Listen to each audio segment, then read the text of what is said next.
Hi, my name is Tania. I'm your interest soul guide and founder here at Masaru Retreat and Spa, and I'm here to help you to get in touch with your soul. So today we're back for another card reading for the week of December 6th and 12th. And remember, every Sunday I post a updated card reading for the week. So if you like to keep updated, you can subscribe to my YouTube channel or follow my Instagram.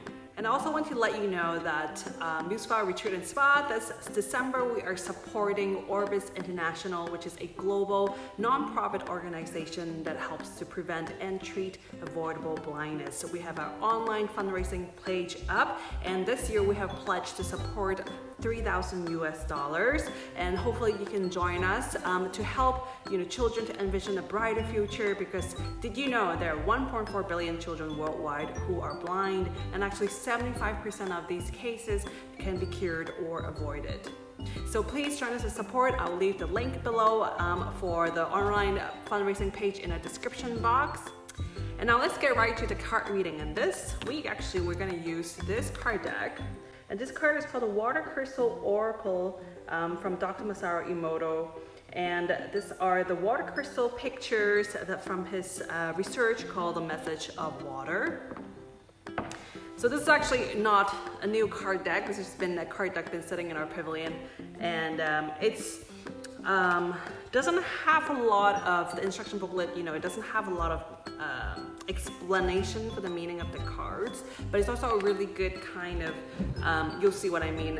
It's kind of like a one keyword, and it's really good to kind of meditate with that keyword, focus on that keyword of the day, and also to meditate with the water crystal pictures on the cards that show you. They'll show all the beautiful water crystals. And you don't know about the research from Dr. Masaru Emoto, I highly recommend you to look into it. His research is all about how vibrations affect water, and so basically vibrations, obviously we think about music is the number one kind of like vibration, and what he did experiments, and he put glasses of water and play a different kind of music to it, and then he took the photo of the water crystals. The water crystals form when they freeze the water, and then when it's like melting a little bit, they and then there's the water crystal forming in a very short time frame. That's where they snap the photo. So when, for example, they play classical music, the water crystal will form into this really beautiful, kind of like snowflake type of hexagon shape, but when they play different kind of music, then especially with like really angry lyrics, for example, it couldn't form that. And then they go to experiment to try it with words, for example, if the word like "you're beautiful," it forms a really beautiful crystal, but if the word says phrase "you're ugly," then it cannot form that.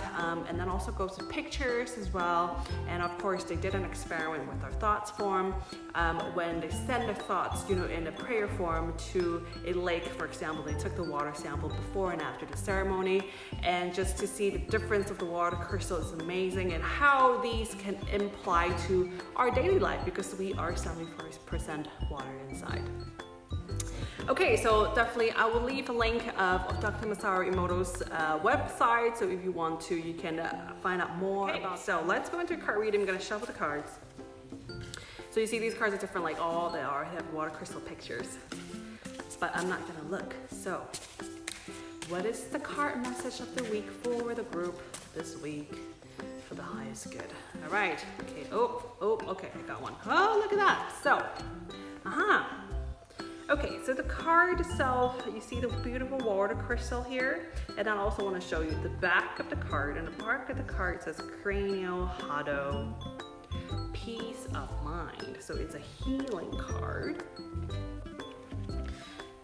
and I will read it from the booklet. So the cranial card is all about, when it's a peace of mind, but the peace of mind is the balanced side. So you can say the unbalanced side is about losing control, and there's this kind of night and day element. So this card is a reminder for us all about how we can achieve the peace of mind, and in this case it's about control.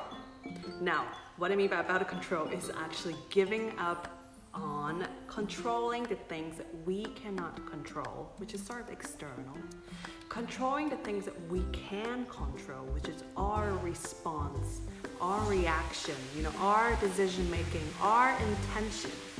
So there's like a balance, really, it's a dance between these two and finding the balance. What is it that things that we can control, and that is, I feel like that's a discipline, right? And you think about in a spiritual practice in life, that's a discipline. And the discipline is, for example, of course, meditation is a great example of discipline, right? You meditate every day. It's going to change your life suddenly, miraculously. Maybe, I hope so. Maybe, maybe not. Maybe we might notice a subtle shift, maybe we don't.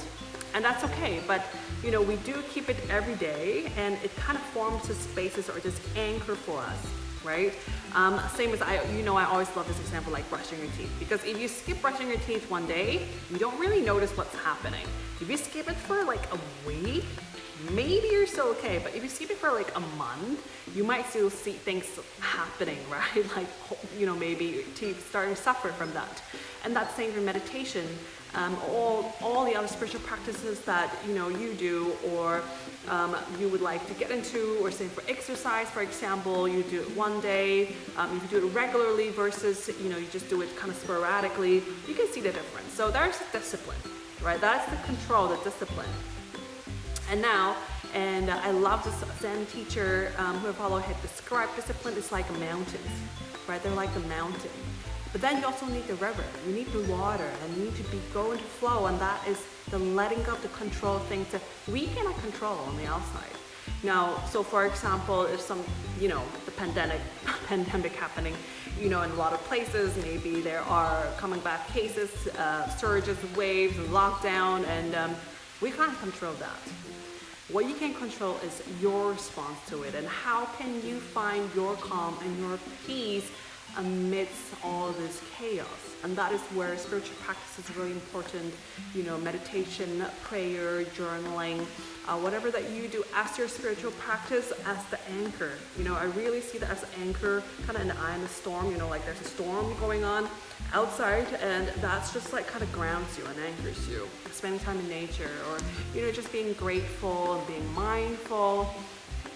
And I feel like that's what this card is about. Feel free to add other comments as you look at the picture of the card, especially this card. There's not so many instructions. It's really more open to your interpretation. Okay, so thank you so much for joining me this week, and I hope to see you again next week. As you know, also I'll do card readings. So card reading for you. For December, for example.